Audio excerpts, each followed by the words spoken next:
Jesus chose to be a part of community. And His design community for us is the body. We need one another. God made us that way.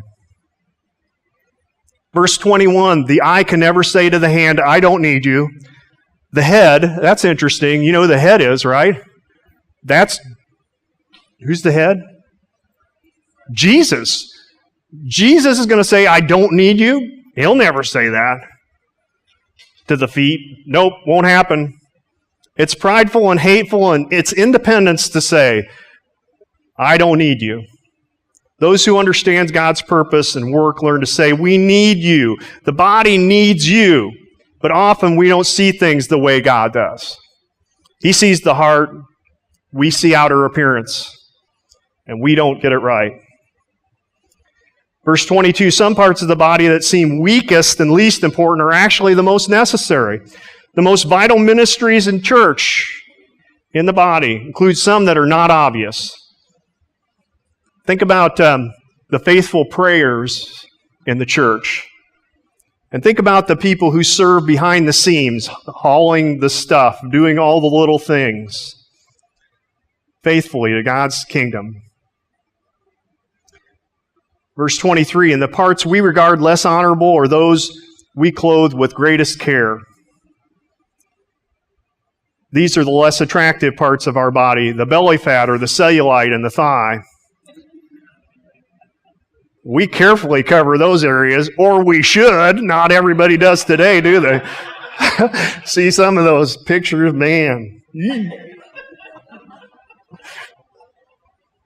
So we carefully protect those parts that have less dignity. That there is working between the parts of the body, the more attractive. And the more attractive, interesting, they get a lot of encouragement. Pastor, I get some encouragement when I speak and do things. You get some encouragement from people. It comes naturally to us. But those other less attractive parts, they don't get encouragement. We got to purposely steer that to them. We've got to make a conscious decision to tell them, to encourage them, and to compliment them and try to help them. Now, what happens, we think that the more attractive parts are essential. But what happens when we, let's say, through an accident, we lose our arm or an eye, can we still function? You can, can't you?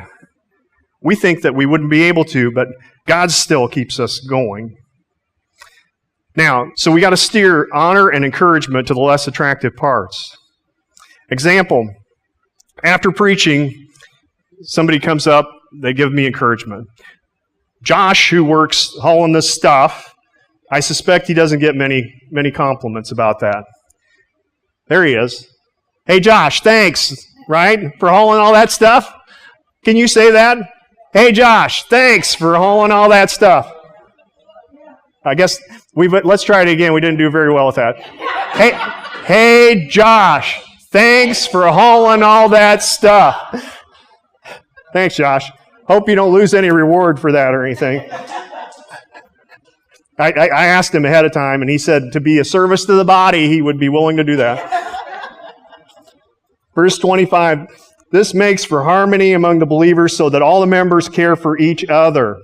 That's verse 25. Part of the process is not only encouragement, but it's tears. Verse 26. If one part of the body suffers, all parts suffer with it. If one part is honored, all the parts are glad. Hopefully we weep with those believers that have gone through hard things and difficult things. We pray for them. We have sympathy. We rejoice with those who rejoice. I hope, if you want to see it later, I've got a picture of my new grandbaby. And that was kind of a point of rejoicing this last week in our family. We'll share that with you. You've probably already seen it on Facebook. If you've been there. That's loving.